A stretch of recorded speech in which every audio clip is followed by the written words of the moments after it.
સંઘવી કહી રહ્યા છે કે કાયદામાં રહેશો તો ફાયદામાં રહેશો, જે પણ અરાજક તત્વો છે એમના વરઘોડા નીકળશે।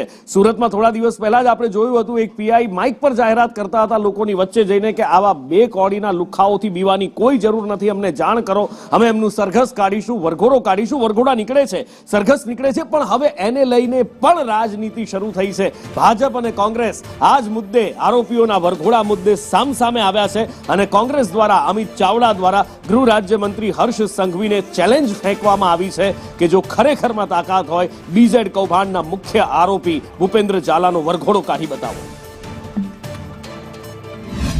તમે બીઝેડ ફાઇનાન્સના જે મુખ્ય આરોપી છે ભૂપેન્દ્રસિંહ, એના પણ બધા જ ભાજપના નેતાઓ એ ગૃહમંત્રીના હાથે ક્યાંક એવોર્ડ લેતા હશે, ક્યાંક એમના પાર્ટી પ્રમુખ, એમના મિનિસ્ટરો, એમના ધારાસભ્યો સાથે નજીકનો ધોરોબો ધરાવે છે અને એટલા જ માટે એમની ધરપકડ કદાચ નથી થતી।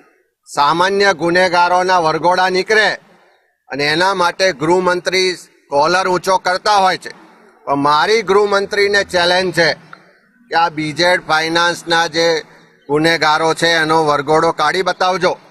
આ ખ્યાતિકાંડ કરવાવાળા જે એના હજુ મુખ્ય આરોપી કાર્તિક પટેલ નથી પકડાયો, એને પકડીને લાવો અને એનો વરઘોડો અમદાવાદના બજારમાં કાઢજો। 10,000 કરોડનું જે મુલસાણાનું જમીન કૌભાંડ થયું, એના માટે જે જવાબદાર લોકો છે એનો વરઘોડો આજ દિન સુધી નથી નીકળ્યો, એનો વરઘોડો કાઢી બતાવજો। તમારી સાથે જેમના ફોટા આવ્યા છે એવા ડ્રગ્સ પેડલરો, એવા બળાત્કારીઓ, એવા કૌભાંડીઓ, એના વરઘોડા હજુ સુધી નથી નીકળ્યા, તો એના વરઘોડા પણ કાઢજો, તો ગુજરાતની જનતાને લાગે કે ગુજરાતમાં કાયદો વ્યવસ્થાનું શાસન છે।